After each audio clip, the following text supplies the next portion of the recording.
So let's talk about the marketing mix. The marketing mix is the foundation of a business model on a Viking marketing strategy. It's the different factors that you need to put into consideration when you're trying to create a marketing strategy for your product or service that actually works. Now, the marketing mix has 4 basic things, which is called the 4 P's, which is product, price, place, and promotion. Product is simply having an understanding of what your product is, the features, the benefits. Promotion is how you're going to communicate these features and the benefit, and kind of different marketing or advertising techniques that you utilize.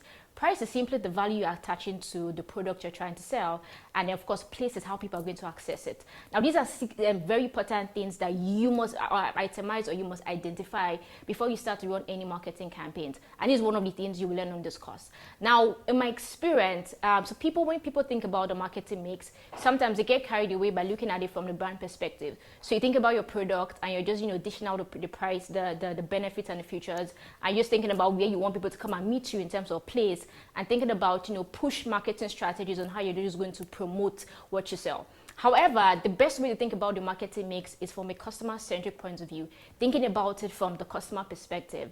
And that's where Siva comes in. Siva is sort of redefining the marketing mix, thinking about your product as a solution and communicating your product, your benefits and the features of your product more as a solution to your market or target audience than just, oh, here, I have this product here.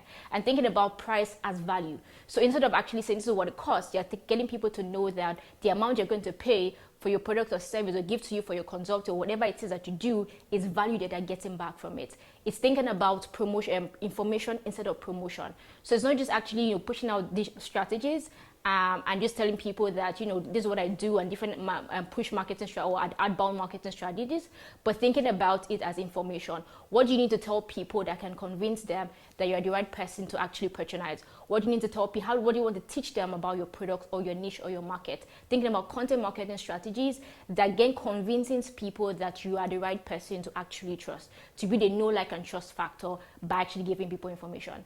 And the last one is, instead of thinking about place where they can come and meet you, think about accessibility. How can people, what's the right ways that people can easily find you? And this is why digital is super important, because now people are more lazy, people are striving for convenience, people are striving for flexibility. So you want to go beyond your brand, you want to go beyond yourself, you want to go beyond your product and ask yourself, who is my target audience and how can I make myself accessible? I'm sure you're going to learn more about the marketing mix in this model, so have fun and enjoy. Now that you've completed the course, the one thing I want you to take away is that before you start thinking about any marketing strategy or any marketing campaigns, get your product accurately figured out, understand how people are going to access you, your place of accessibility, understand the value you're actually giving, and communicate the value, right? Because pricing has a psychology, so make sure you understand the pricing psychology so you're able to actually get paid what you're actually worth. And finally, know how your promotion strategies. Make sure you have a mix of inbound and outbound marketing strategies, the ones that will help you stimulate the interest of your brand, as well as get your brand to have a lot of awareness at the beginning. So always remember the 4 P's: your product, your promotion, your price, and help me out now. Promotion. Please, thank you. Can I just repeat the last part? So always remember the 4 P's: your product, the price, the place, and your promotional strategies.